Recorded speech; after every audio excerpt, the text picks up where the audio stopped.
Joining me now is the Conservative Party leader, Erin O'Toole. Mr. O'Toole, good to have you back on the show. Obviously, this was a big decision. What is your reaction to the Supreme Court's view that it is fully constitutional to set minimum standards for the federal government for a price on carbon? Well, the court said what we all know, that climate change is real and it's important for us to have a serious approach. Our approach is going to try and partner with the provinces, focus on the economy, and have a plan to get emissions down, but without Mr. Trudeau's carbon tax that's making us less competitive and is punishing people at the margin, small business. We think it's a bit backwards, but we do see the importance of reducing emissions. Okay, but if you are elected, would you enforce a minimum standard for greenhouse gas emission reduction? That's what the federal government can do constitutionally. That's what Mr. Trudeau's carbon price is doing. Would you enforce a federally mandated minimum standard for the provinces to adhere to? Well, as I've said, Conservatives like to partner more with the provinces, Evan. And in fact, many provinces were many years ahead of Mr. Trudeau. British Columbia, for example, Quebec had a different cap and trade type approach. We have to respect that. The court recognized there's a dual aspect to the environment for provinces and the federal government, but they looked at carbon leakage too. The Supreme Court talked about that. Yeah. As much as there's leakage between provinces, we're seeing a leakage of jobs and investment to the United States where there is no price on carbon. So we have to recognize the competitive pressures. We need to get people working, Evan. That will be our priority. And our climate change plan will be a serious one to get emissions down, but our focus will be the economy. I know, but I'm asking you the question, would you enforce a minimum standard? So if a province is not doing enough to meet the Paris Climate Accord targets that you have said you are committed to and your party's committed to, I just want a clear question. Would a federal Conservative government under Erin O'Toole enforce a basic minimum standard of greenhouse gas emissions? Yes or no? We will stop Mr. Trudeau's carbon tax, which is unfair, and partner with the provinces, Evan. Many of the provinces have targets to meet the emission reduction targets. We're going to respect those collaboratively, not with a single tax from Ottawa. Okay, but I'm just trying to get this. So you're saying, let me just get this on the record. You're still committed to reaching the Paris Climate Accord targets that that Stephen Harper set and that Justin Trudeau's adhered to, and you yourself have said repeatedly that you would like to reach those targets. So you're still set on the Paris Climate Accord greenhouse gas emission targets? Yes, I've said I want to have a plan that Canada can meet its targets. I've also said I'd like to see a net zero approach plan, a made in Canada net approach plan over the longer term, which is the 2050 timeline, but to do it without taxing people. As I said, the carbon tax impacts our competitiveness and it hurts people on the margins the most. I think it's backwards, to be honest. So our approach will not have the taxation approach. It will be partnering, working with larger emitters, and a number of programs to get emissions down. Okay, so let me just unpack this because I know you haven't. I'm just trying to get this straight. You're committed to the Paris Climate Accord targets, the same as the Liberals, but you're saying you're going to hit those with no price on carbon. And you're not committing to having any federal enforcement on basic minimum standards. So how are you going to get there? Well, I've been looking into it a lot, Evan. In fact, provinces are pricing carbon now in a number of different ways. BC has a carbon tax and has since Gordon Campbell. I've spoken to Mr. Campbell about what he did when he was starting that, some of the challenges. Quebec has a different approach. So what we have to do is look, and the Supreme Court recognized this, the provinces have a key role here because of natural resources and other large emission sectors.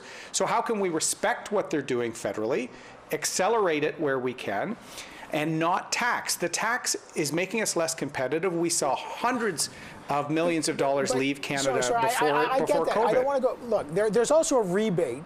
The Liberals will argue that there's a rebate, that people are actually getting that money back. But I don't want to. I just want to talk about this because the Liberal government will allow provinces to use a cap and trade or a carbon tax, whatever mechanism reaches their minimum threshold. But if a province doesn't reach a minimum threshold, I'm just asking you, I got to press you on this. If a province that doesn't want to put on a price on carbon, doesn't want to put on a cap and trade, and they don't hit any threshold, would you enforce a minimum standard? Why is that so tricky to answer? You've got the constitutional power to do it. It's not tricky to answer. It's not tricky to answer, Evan. Why would we punish a single senior for a large emitter not making their targets. Mr. Trudeau is making Canadians pay, and it's just a tax. He's tripling it, Evan, in the middle of a recession. Something he said he would never do. So he's broken his promise. So what we will do is try and focus on those large emitters as much as possible to make their gains. There are also sectors like transportation that are a huge emission piece as well. There's a federal role there. So there's a lot we can do without putting this on the back of small businesses who are in crisis, seniors on fixed income. That's where the Liberals have this backwards. And there is no price on carbon in the states that we compete against for jobs. Ohio, Michigan, Pennsylvania. The leakage the Supreme Court talked about today, that applies to jobs in Canada versus the U.S. I'm going to fight for jobs in Canada. But let's talk. So you're going to get there with, you've said it 3 times in this interview, a price on big emitters. So I just want to, you're going to make big emitters do something. That's also a price on carbon, right? So how is that going to work? Are you going to have big emitters? Is it going to be a cap and trade? Either way, it's a price on carbon, and you're saying I'm going to put it on big emitters. Is that right? So you're not against a price on carbon or a carbon tax. You're saying I'm only going to put it on big emitters. Is that fair to say? Well, you're catching part of what I'm saying, Evan.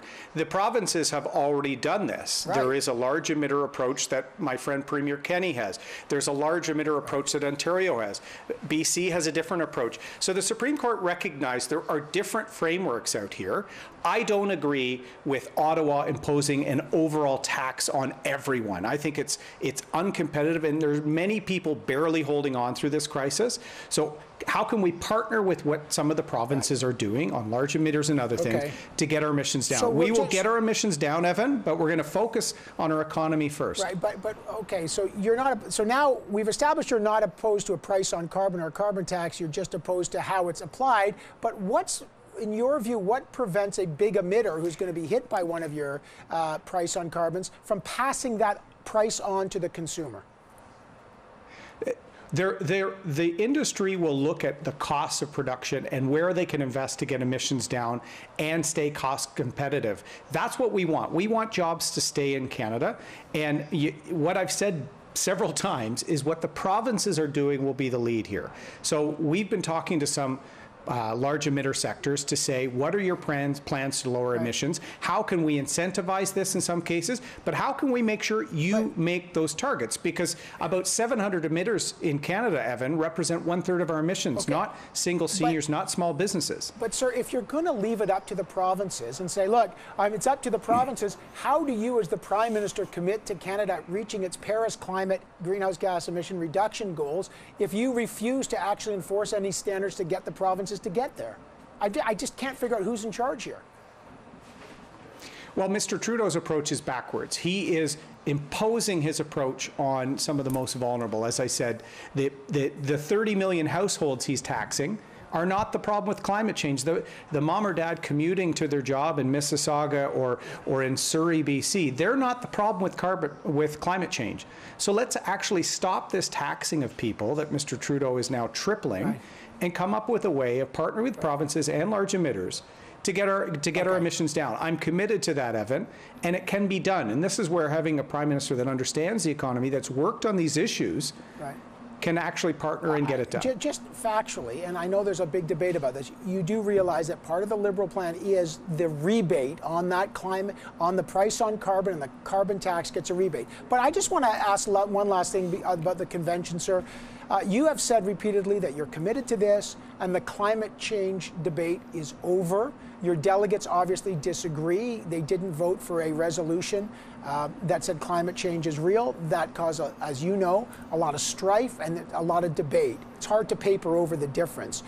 If you can't convince your own party that climate change is real enough to put in your platform, how are you going to convince the rest of the country? How do you figure out that split in your own party? There is no split in the party, Evan. There's several parts of our document, the policy document, that are based on the environment and recognize climate change. In fact, there's been several policy platforms we've run on that recognize this. In fact, the targets you and I have been talking about were set by Stephen Harper. So our party knows that climate change is real. We are going to have a plan. And part of what I said in my speech is I want to make sure Canadians know we take it seriously. We will have a plan, but my resolute focus will be on our economic recovery and jobs. But so what do you say to the 54% of the delegates there that didn't vote for that one resolution? You're saying there's no split. It looked like a split from the outside. What's your message to those folks who didn't even want to support that pretty basic resolution? Well, look, of the 34 that were debated, there were several hundred. The party narrowed it down to 34, so it made the floor of the convention because it was important. Many of our members thought it was too prescriptive, too telling the provinces what to do, telling business what to do. We tend to, as I said at the start of this interview, collaborate with provinces. We like to work on things with the private sector to encourage positive behavior, not tax and tax and tax. That's Mr. Trudeau's approach, Evan. And we already lost billions of investment before COVID. There's an economic crisis on our horizon, and we have to fix it for the future of our kids. And I think we can do that and lower emissions. Okay, fair. You know that resolution wasn't prescriptive. It was pretty generic. But I got to leave it there. A very interesting day, and we're really looking forward to seeing that plan, sir. Thanks for joining us. Thank you, Evan.